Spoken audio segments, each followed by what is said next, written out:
Shri Swami Samarth. Priya's lab या YouTube channel तुम्हा सर्वांचं मनपूर्वक स्वागत आहे.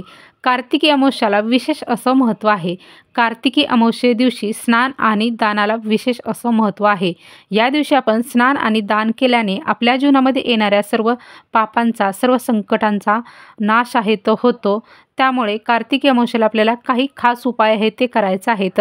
त्याचबरोबर या ठिकाणीही आपल्याला दीपदान आहे तेही करायचं आहे. याने आपल्या जीवनामधील सर्व संकटे दूर होतात, पापांचा नाश होतो, मोक्षप्राप्ती आहे ते होते आणि जन्मांतरीचे दोष आहेत हे दूर होतात. पितृंची कृपा आहे ती आपल्या कुटुंबावरती राहते. त्याचबरोबर माता लक्ष्मी आणि भगवान विष्णू यांची कृपा आहे ती आपल्यावरती राहते. म्हणूनच या दिवशी आपल्याला काही खास उपाय हे करायचे आहेत. तर सर्वप्रथम आपण पाहूया की अमावस्या तिथी ही नक्की कधी सुरू होत आहे. तर अमावस्या तिथी 19 नोव्हेंबरला म्हणजेच बुधवारी सकाळी 9:44 ही तिथी सुरू होणार आहे व ही तिथी 20 नोव्हेंबरला गुरुवारी दुपारी 12:17 संपणार आहे. पण हिंदू धर्मामध्ये उदय तिथी ही मानली जाते. त्यामुळे उदय तिथीनुसार 20 नोव्हेंबर 2025 वार गुरुवार या दिवशी अमावस्या तिथी ही साजरी करण्यात येणार आहे. त्यामुळे आपण प्रत्येकाने जे काही उपाय, जे काही सेवा आपल्याला करायची आहे कार्तिक अमावस्येची, ते आपल्याला गुरुवारीच म्हणजे 20 तारखेला आहे ती करायची आहे. या दिवशी माता लक्ष्मी, भगवान विष्णू आणि पितरांची सेवा आपल्याला जेवढी जास्त करणं शक्य होईल तेवढे आपण करायचे आहे. या दिवशी आपण सर्वप्रथम आपल्या घरामधील सर्व काही वाईट गोष्टींचा नाश करण्यासाठी, सर्व काही वाईट आहे ते आपल्या घरामधील निघून घालवण्यासाठी सर्वप्रथम सकाळी आपलं संपूर्ण घर आहे ते स्वच्छ आहे ते करायचं आहे. म्हणजेच आपल्या घरातील फरशी आहे ते आपल्याला पुसायची आहे. त्यामध्ये थोडंसं गंगाजल, गोमूत्र आहे ते टाकायचं आहे आणि आपली फरशी घरातील संपूर्ण स्वच्छ आहे ती पुसून घ्यायची आहे. घराचा मुख्य दरवाजा आहे तोही पुसून घ्यायचा आहे. त्याचबरोबर मुख्य दरवाजाचा उंबरा आहे तोही आपल्याला स्वच्छ पुसून घ्यायचा आहे. अशा प्रकारे संपूर्ण स्वच्छता आपल्याला करून घ्यायची आहे. यानंतर आपल्याला आंघोळ करायची आहे. या दिवशी आंघोळीच्या पाण्यामध्ये ही एक वस्तू आहे ती आपल्याला टाकायची आहे. कारण की या दिवशी स्नानाला विशेष असं महत्त्व आहे. आपल्याला कोणत्याही तीर्थ ठिकाणी जाऊन स्नान करणं जर शक्य नसेल तर आपण काय करायचं आहे की आपल्या आंघोळीच्या पाण्यामध्ये थोडंसं गोमूत्र आणि थोडंसं गंगाजल आहे ते आपल्याला टाकायचं आहे आणि त्या पाण्याने आंघोळ करत असताना आपल्याला एक मंत्र आहे तो म्हणायचा आहे. तो मंत्र म्हणजे ओम गंगोत्रे नमः. या मंत्राचा आपल्याला 3 वेळा जप आहे तो करायचा आहे. अशा प्रकारे जर आपण आंघोळ केली तर आपलं संपूर्ण शरीर आहे ते स्वच्छ होतं आणि आपलं मन आहे तेही स्वच्छ होतं. आणि अशा प्रकारे जर आपण आंघोळ केली तर संपूर्ण पापांचा नाश होऊन जन्मांतरीचे जे दोष आहेत, आपल्या मनामधील जे काही वाईट आहे ते सर्व काही निघून जातं. त्यामुळे अशा प्रकारे सर्वांनीच करायचं आहे. आपल्या घरातील सर्वांच्या आंघोळीच्या पाण्यामध्ये आपल्याला अशा प्रकारे गंगाजल आणि गोमूत्र टाकून अशा पद्धतीने आहे ते करायचं आहे. यानंतर देवघरामधील देवांची पूजा आहे ते आपल्याला संपूर्ण पूजा आहे ती करून घ्यायची आहे. आपल्या घराचा जो मुख्य दरवाजा आहे त्यावरती आपल्याला कुंकवाने एक स्वस्तिक काढायचं आहे. त्याचबरोबर उंबरा आहे त्याला आपल्याला हळदीचं लेपन द्यायचं आहे. उंबऱ्याची पूजाही आपल्याला करून घ्यायची आहे.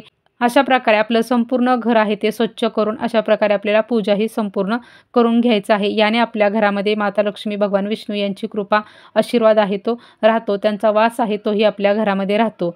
तर आपल्याला हे संपूर्ण आहे ते करायचं आहे.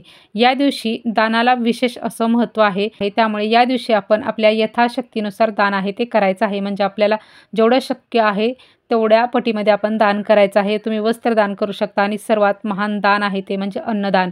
जर तुम्हाला थोडंफार जरी अन्नदान जरी करणं शक्य झालं तरीही तुम्ही ते अन्नदान आहे ते करू शकता. मुलांना काहीतरी खाऊ देणं किंवा कोण एखादं गरजू असेल तर त्यांना तुम्ही अन्नदान आहे ते करू शकता. त्याचबरोबर तुम्ही मंदिरामध्ये केळे आहे ती दान करू शकता. अशा प्रकारचं जे दान आहे तर ते आपल्याला या दिवशी आहे ते करायचं आहे. आपल्या यथाशक्तीनुसार आहे ते करायचं आहे. यानंतर आपल्याला या दिवशी सर्वात विशेष जे दान मानलं गेलेलं आहे ते म्हणजे दीपदान आहे ते आपल्याला करायचं आहे. तर दीपदान आहे ते आपल्याला पितरांसाठीही करायचं आहे. त्याचबरोबर तुळशी मातेच्या तिथंही आपल्याला करायचं आहे. तर ते आपल्याला कसं करायचं आहे की संध्याकाळी तुळशी मातेच्या तिथं आपल्याला एक दिवा आहे तो प्रज्वलित करायचा आहे आणि तुळशी मातेला आपल्याला प्रार्थना आहे ती करायची आहे. दिवा लावत असताना आपण ओम विष्णुप्रियेन नमः या मंत्राचा जप आहे तो आपल्याला 3 वेळा आहे तो करायचा आहे. यानंतर आपण आपल्या जो घराचा जो मुख्य दरवाजा आहे त्या मुख्य दरवाजाच्या बाहेरून आतमध्ये येत असताना जी आपली उजवी बाजू आहे त्या उजव्या बाजूला एक आपल्याला दिवा आहे तो प्रज्वलित करायचा आहे। त्या दिव्याची वात आहे ती दक्षिण दिशेला आहे, ते आपल्याला करायचे आहे, म्हणजे तो पितरांसाठी आहे तो दिवा होतो। तर या दिवशी पितरांसाठी दिवा आहे तो आपण केल्याने आपल्या जीवनामध्ये आहे ती सर्व संकट आहेत, जे सर्व काही दुःख आहे ते दूर होतात आणि पितरांना शांती आहे ते मिळते आणि त्यांची कृपा आहे ते आपल्या कुटुंबावरती राहते। त्यामुळे अशा प्रकारचा दिवा आहे तो आपल्याला या दिवशी आहे तो लावायचा आहे। त्याचबरोबर तुम्ही पिंपळाच्या झाडाखाली एक दिवा आहे तो लावायचा आहे। भगवान विष्णूंची कृपा आहे ते आपल्या कुटुंबावरती नक्कीच राहील आणि त्या झाडाला आपल्याला 3 प्रदक्षिणा घालायच्या आहेत। ओम नमो भगवते वासुदेवाय नमः या मंत्राचा जप आहे तो आपल्याला करायचा आहे।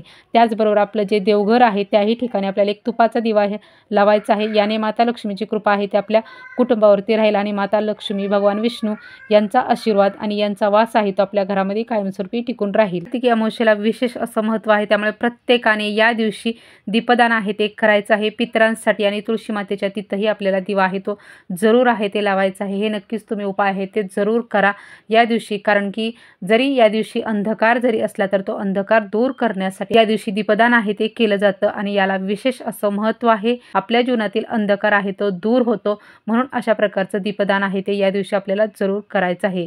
श्री स्वामी समर्थ।